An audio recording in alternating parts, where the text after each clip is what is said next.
हाल के भारत के PSLV C-62 असफलता की कहानी।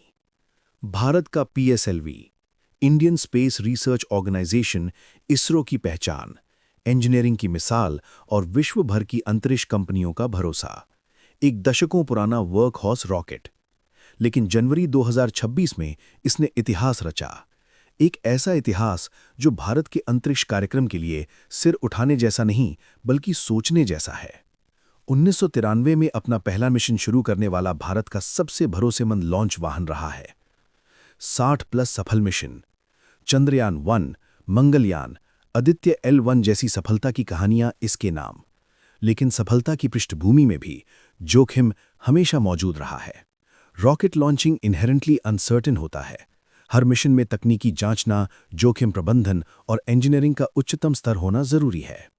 12 जनवरी 2026 को इसरो ने पीएसएलवी C-62 मिशन को श्रीहरिकोटा से सुबह 10:17 पर लॉन्च किया।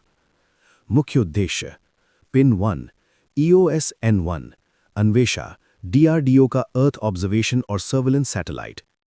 पिन 2 15 अन्य सैटेलाइट्स, इंडियन स्टार्टअप्स, विदेशी और शोध संस्थाओं के पेलोड्स। कुल 16 पेलोड्स की उड़ान थी, विज्ञान, संचार और निगरानी के लिए बेहद महत्वपूर्ण। लिफ्ट ऑफ और शुरुआती सक्सेस। लॉन्च सफल रहा।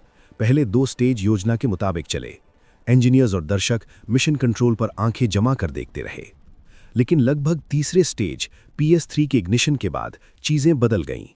टेलीमेट्री में एनोमली दिखाई दी, रॉकेट का ओरिएंटेशन बिगड़ने लगा, रोल रेट्स बढ़े और ट्रेजेक्ट्री अपेक्षित मार्ग से हटने लगी। PS3 सॉलिड प्रोपेलेंट मोटर पर चलता है, थ्रॉटल कंट्रोल सीमित होता है। जब इसमें अनएक्सपेक्टेड डिस्टर्बेंस आता है तो रिकवरी मुश्किल हो जाती है। टेलीमेट्री विचलित, ट्रेजेक्ट्री डिविएशन। इसरो के इंजीनियर्स ने मिशन को ऑर्बिट में पहुंचाने की उम्मीद खो दी। अंततः रॉकेट इंटेंडेड ऑर्बिट तक नहीं पहुंच पाया। 16 सैटेलाइट्स, जिनमें प्रमुख रहे DRDO का EOS-N1 और अन्य पेलोड्स, सभी मिशन ऑब्जेक्टिव्स खो गए। सैटेलाइट्स का नुकसान केवल तकनीकी नहीं, आर्थिक और रणनीतिक रूप से बड़ा झटका है। विशेषज्ञों के अनुसार अनुमानित नुकसान 200 से $250 मिलियन तक हो सकता है। ये लगातार दूसरी बैक टू बैक फेलियर है। मई 2025 का पीएसएलवी C-61 भी तीसरे स्टेज में प्रेशर एनोमली के कारण असफल हुआ था। पीएसएलवी की 3 दशक पुरानी डिजाइन और सॉलिड फ्यूल तीसरे स्टेज में थ्रॉटल कंट्रोल की सीमाएं, क्वालिटी कंट्रोल और मैन्युफैक्चरिंग कंसिस्टेंसी, ये सभी सवाल उठाते हैं। माइक्रोस्कोपिक मैन्युफैक्चरिंग फ्लॉज भी कैटास्ट्रॉफिक रिजल्ट्स दे सकते हैं। ये न केवल तकनीकी समस्या है बल्कि सिस्टम वाइड क्वालिटी एश्योरेंस का भी मामला है। इसरो का जवाब और आगे की राह।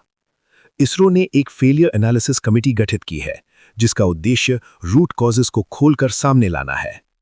इसरो चेयरमैन ने कहा है कि डिटेल्ड इन्वेस्टिगेशन जारी है और भविष्य में और मजबूत सिस्टम्स के साथ वापसी की तैयारी होगी। Statement by ISRO official. हम डेटा एनालाइज कर रहे हैं, जवाब जल्द देंगे, फ्यूचर मिशंस फिर से शुरू होंगे। अंतरिक्ष की दुनिया में जोखिम और सफलता साथ चलते हैं। पीएसएलवी C-62 की असफलता एक सीख है, न कि अंत।